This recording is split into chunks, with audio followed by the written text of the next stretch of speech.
de l'Assemblée nationale et camarades candidats pour moi-même, Christophe Bosso et Modeste Bat.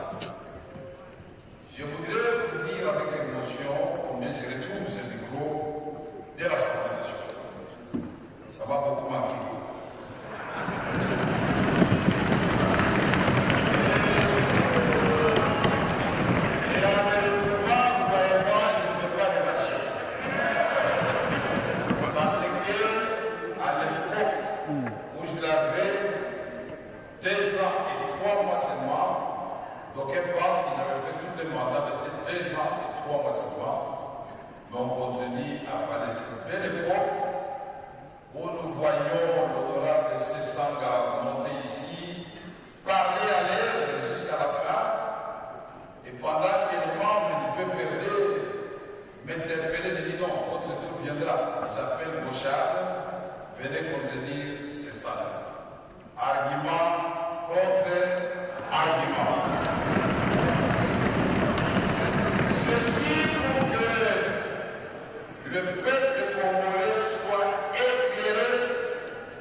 La loyauté n'exclut pas l'efficacité.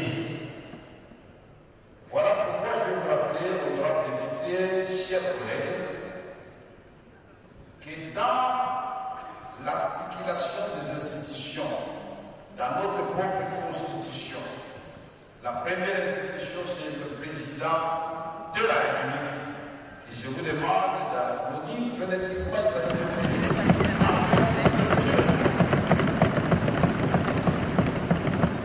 La deuxième institution, c'est l'Assemblée nationale. Et je vous demande de nous applaudir phonétiquement. Nous sommes tous le numéro 2 de ce pays. La troisième institution, c'est le Sénat. Je vous demande d'applaudir aussi. Le gouvernement, c'est la quatrième institution. Et les cours et tribunaux constituent la cinquième institution. Et alors, notre mission, en acceptant cette candidature, c'est d'abord redorer l'image de l'Assemblée nationale, lui donner ses lettres de noblesse. L'Assemblée nationale, c'est la représentation du peuple. Nous méritons respect et cette institution doit prêcher par l'exemple. Redorer l'image de l'Assemblée nationale, c'est la façon aussi de conduire le débat. La démocratie, oui. La contradiction, oui. Mais les invectives, non. Et je vous préviens maintenant, tous ceux qui veulent voter pour moi, que je ne vais pas vous flatter pour vous dire que quand je tiendrai ce micro-là, que vous soyez de l'opposition ou de la majorité, nous devons avoir un pacte qui découle de la Constitution. Le président est irresponsable devant la Chambre. Ne demandez pas de comptes au président de la République. Demandez des comptes au gouvernement. Ce n'est pas très compliqué. Vous n'avez qu'à poser la question à François Mamba, à Alissanga Bomanga et les autres de l'époque, les gens de Sekoussa. Quand je l'avais dit, ils étaient fâchés. Mais finalement, ils ont compris. Le président ne gère pas le pays au quotidien. La Constitution vient du Premier ministre responsable de l'accomplissement de son gouvernement devant les honorables députés, c'est-à-dire devant la Chambre basse. Et fait de chaque ministre chef de son département et il en répond devant l'Assemblée nationale. Voilà pourquoi nous allons renforcer le contrôle parlementaire. Parce que dans le passé, nous l'avons fait. Nous ne parlons pas en l'air. Dans le passé, ici, vous avez vu, Maître Kourou a failli passer, il était ministre près de la présidence, et pourtant de ma famille politique, le PPRD. Mais nous avons dit, il ne faut pas qu'on fasse porter les erreurs d'un ministre au président de la République. Parce que beaucoup se cachent derrière le président de la République. Quand le président de l'Assemblée nationale interpelle le ministre, ah non, monsieur le président, ce monsieur-là commence à être opposant. Non. Il s'agit de deniers publics. Il s'agit du programme que vous avez amené ici et adopté par l'Assemblée nationale. Nous allons suivre ce programme à la loupe. Nous allons l'évaluer et nous avons fait des recommandations au chef du gouvernement, Madame la Première ministre, pour dire pour tel secteur, ce ministre en tout cas, nous voyons qu'il patauge ou qu'il régresse. C'est notre rôle. Le contrôle parlementaire veut dire aussi, et le professeur Bat l'a dit à juste titre, la Cour des comptes est sous la tutelle de l'Assemblée nationale. Les rapports de l'IGF sont déposés tout aussi bien auprès du président de la République, mais s'ils ne sont pas déposés à l'Assemblée nationale, c'est un manquement. Mais nous demandons qu'ils soient déposés ici pour que les députés, dans le cadre d'une mission renforcée, voilà les meilleures façons de combattre l'impunité. L'Assemblée nationale, c'était au lieu de savoir et au lieu de débat. Je ne peux pas m'expliquer qu'un 5 ans, je n'ai pas pu ici venir expliquer, vous l'avez même pas dit. Et ils sont nombreux comme ça. Ce n'est pas normal. Qu'est-ce qui se passe? Chaque mercredi. Et quand il est chez nous, convoquerons le gouvernement secteur par secteur pour suivre l'accomplissement de leur mission. La complicité avec les contrôles supérieurs qui représentent l'Assemblée nationale, l'inspection générale des finances qui fait déjà du bon travail, la Cour des comptes qui, à son temps, nous avions renforcé, nous l'avions équipé, nous avions donné des véhicules, on a même fait l'extension des bâtiments, et aujourd'hui, il y a même une salle qui porte le nom de Vital Carré. Moi, je ne suis pas en train de vous promettre. J'ai eu la chance d'avoir été président de l'Assemblée nationale, je vous montre ce qu'il avait fait. Le député national ne sera plus ramassé dans sa maison comme un vulgaire personnage. Il a des civilités.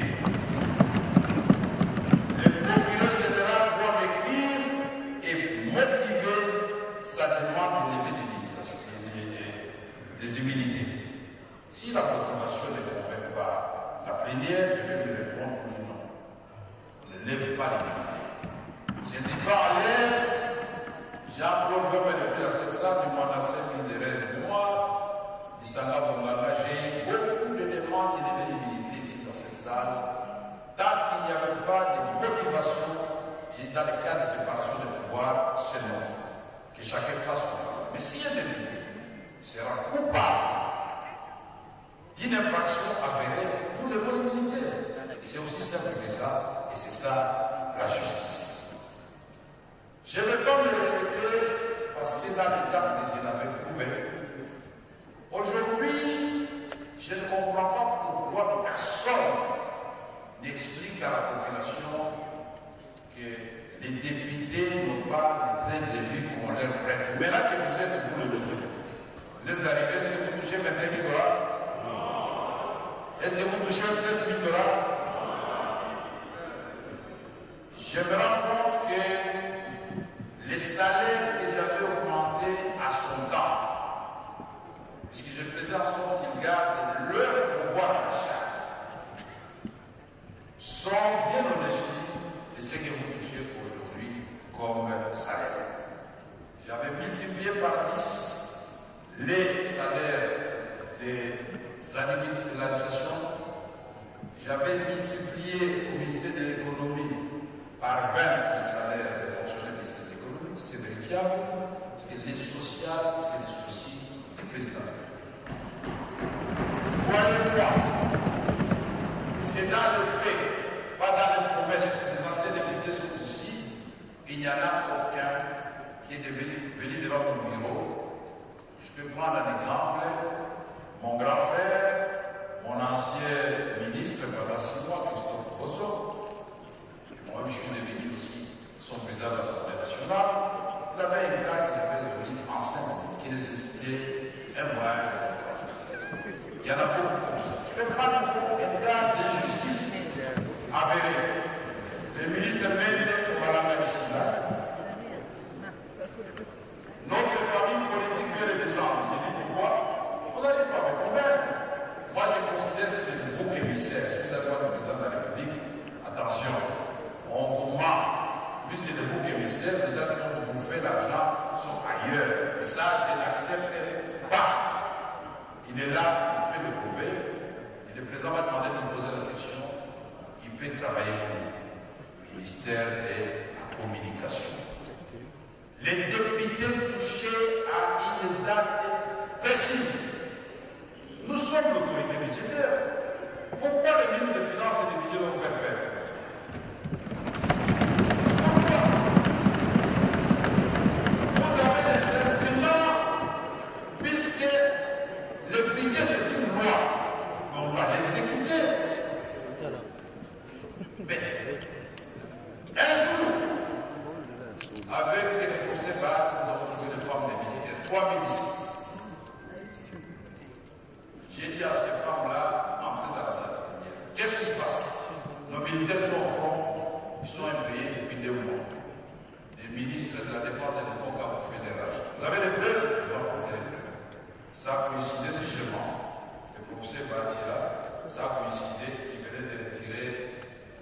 salaire de député. Nous devons savoir nous oublier parfois pour le peuple. J'ai demandé que maman, on vous paye aujourd'hui jusqu'à 2h du matin. On a payé les femmes des militaires. Et j'ai téléphoné au ministre des Finances et du Budget. Faites un bon engagement pour que j'ai appelé la Banque centrale à 10h, nous récupérons l'argent de l'Assemblée nationale. Jean-Claude Massard, le voilà, il est là. Il avait payé à 10h de la nuit. C'est ça qui c'est l'autorité. Nous avons fait la diplomatie parlementaire. Nous avons fait plus de 27 pays au monde, y compris le Rwanda qui gagne. Avec mon grand frère Léon Kouadondo. Au début, il avait peur du Nord. Je comprends donc il bélaye. Nous allons à Kigali pour pas nous tirer, nous allons dire que vous là, vous êtes méchants, vous êtes agresseurs, vous suivez chez nous, et nous venons vous le dire en face. La géographie nous commande d'être là, mais si vous voulez que nous vivions en paix, retirez-vous de notre pays et les choses vont aller de l'avant. J'ai pris la parole au Congrès. Députés et Sénat, vous en avez eu pour leur compte, et ça fait date. J'ai été au Burkina Faso, j'ai été à l'Italie, j'ai présidé le Parlement mondial, j'ai été à Madrid, j'étais partout. Bref, la diplomatie parlementaire va venir. Vous allez voyager, pas les mêmes, mais j'ajoute des éléments. Pour les vacances parlementaires, c'est votre droit. Moi, j'avais instruit, c'était respecté. Si ça ne se trouve pas dans le budget, il faut l'ajouter. Il faut qu'à chaque voyage parlementaire, à l'époque, moi, je donnais 10 000 $. Je ne sais pas combien on donne maintenant. Parce que les députés, la redevabilité, quand ils rentrent dans ce budget.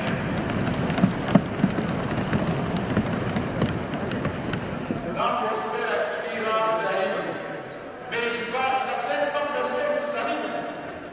On lui pose le problème de tel centre de santé. C'est pas comment passer on va faire la c'est bien dans les locaux. Donc il faut que vous fassiez des vacances parlementaires pour deux raisons. Première raison, vous n'allez pas seulement voir la population quand vous allez chercher le suffrage. Non. Vous devez rester collé à la population. Vous nous ramenez des rapports parlementaires et dans mon cabinet, si vous faisiez la population, c'est M. Maillot, il est devenu député aujourd'hui. Et ces rapports étaient présentés en plénière. Et pour ces députés, qui n'étaient pas partis en vacances parlementaires, lors des vacances parlementaires, ils n'avaient ni billets ni argent.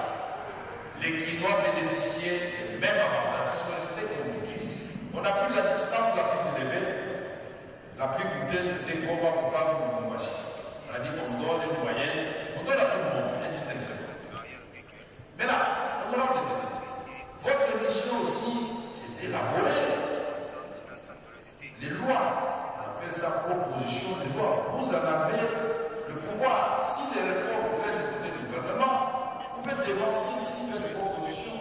Mais aussi, notre travail, c'est d'examiner le projet de loi qui vient du gouvernement pour les adopter avec nos amis du Sénat. Et je voudrais souligner ici qu'à mon temps, jamais, vous allez poser la question à mon aîné, jamais je ne l'ai humilié en disant que l'Assemblée nationale passe en force. Non.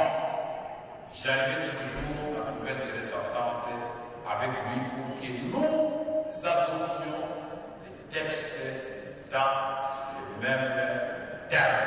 Pour garder l'harmonie entre les chambres, bien que la Constitution donne à l'Assemblée nationale le pouvoir de se passer de la vie du Sénat. Mais c'est une façon de respecter les gens.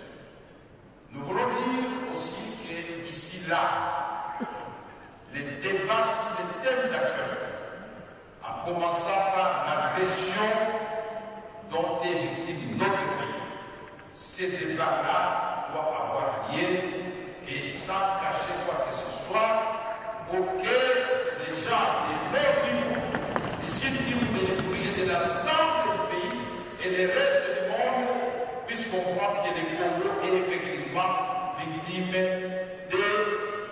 Oui, je suis encore à 12. Alors, pour que le monde entier comprenne que nous sommes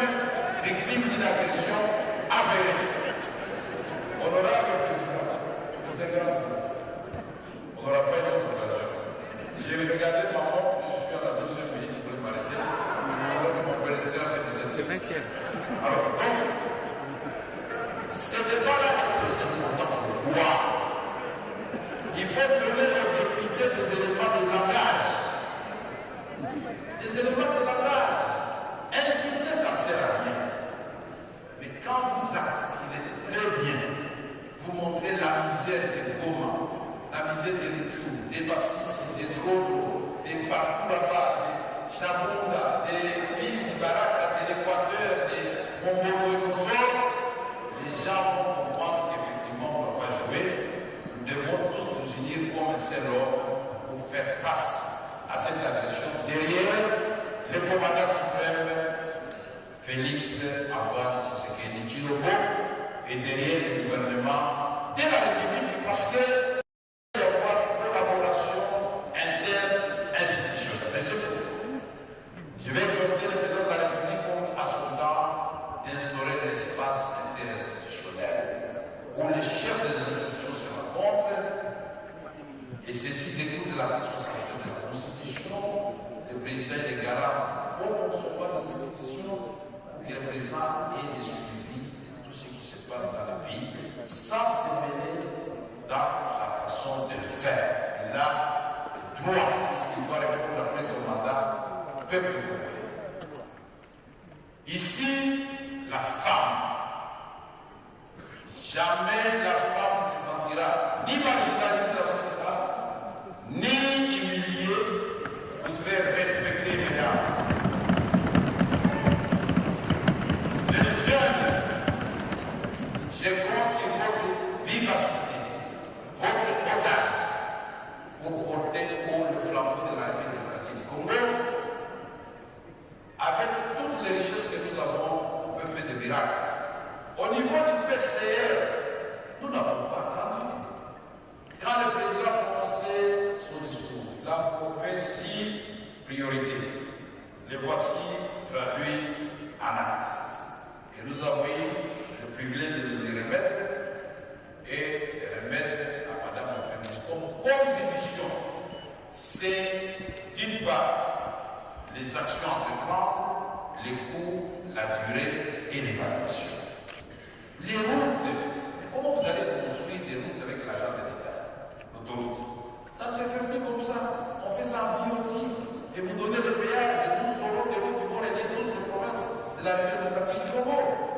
La salubrité, est-ce que peut-être qu'on va vraiment les vivre au niveau là? Mais les députés sont là, ils regardent, vous laissez les gens tranquillement.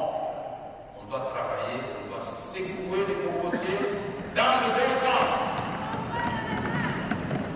Je voudrais rassurer la Première ministre que nous aurons une collaboration, des respectabilités mutuelles et des complicités pour faire avancer les affaires de l'État. Mais ceci ne veut pas dire quand l'Assemblée nationale constate qu'il y a quelque chose qui ne marche pas, on va laisser tranquille. Vous vous rappelez, à l'époque, même Papa Gizenga, je l'avais appelé ici. Le juge a dit, il y a un niveau. Il était venu s'expliquer. Et il a répondu à François Mamba, je me souviens que était payé, c'était le métier. Donc, sentez-vous à l'aise. J'avais beaucoup de choses à dire, mais je sens que vous me demandez de m'arrêter là. Sinon, j'avais un projet de secret à vous donner. Mais je le ferai quand vous m'aurez élu président de l'Assemblée nationale. Et je demande vos suffrages et je dois ressentir par vos applaudissements frénétiques. La République démocratique du Congo, ce n'est pas un menu frétard, c'est un géant cœur de l'Afrique. Il doit retrouver sa place. 2 345 000 km², 120 millions de terres arabes, réserve de bassins d'eau, deuxième forêt du monde, tous les métaux dont on parle pour la voiture électrique, c'est chez lithium, cobalt, coltan, etc., etc. Et tout cela doit faire en sorte qu'il y ait jonction entre l'intelligence et la pratique pour produire le changement dans notre pays. Quand le Congo va se réveiller, vous allez voir que l'Afrique va marcher, il y aura pas des gens qui vont traverser pour aller prendre des risques de se noyer dans la Méditerranée. Et nous avons fait la jonction Cape Town, nous arrivons déjà Lubumbashi, il faut remonter jusqu'à l'Égypte et partir de jusqu'à Mombasa. Voilà l'Afrique que nous voulons. Et en tant que panafricaniste, je voudrais remercier le président Félix Antoine Tshisekedi Tshilombo, lui qui a eu le courage d'affirmer au effort de justice dont j'ai d'autres pays, lui qui a expliqué au monde entier grâce à sa vision que si vous laissez les Congos tranquilles, les Congos constituent déjà 50% des solutions, que ce soit les changements climatiques, que ce soit la faim dans le monde, il résorbe 2 fois le déficit alimentaire mondial, que ce soit la crise d'eau, en 2050, ce sera catastrophique. C'est sur le Congo encasté à côté des déserts. Monsieur le Président, merci beaucoup de nous avoir compté parmi vos candidats. Il y a des éléments que je ne peux pas dire ici parce que je suis un homme d'État tout simplement. Mais je suis candidat comme les autres candidats. Que les meilleurs l'emportent, je demande vos suffrages. Et après ça, je vais garder la même humeur, je vais saluer tout le monde et je resterai loyal au président de la République que je gagne et que je perds. Merci beaucoup.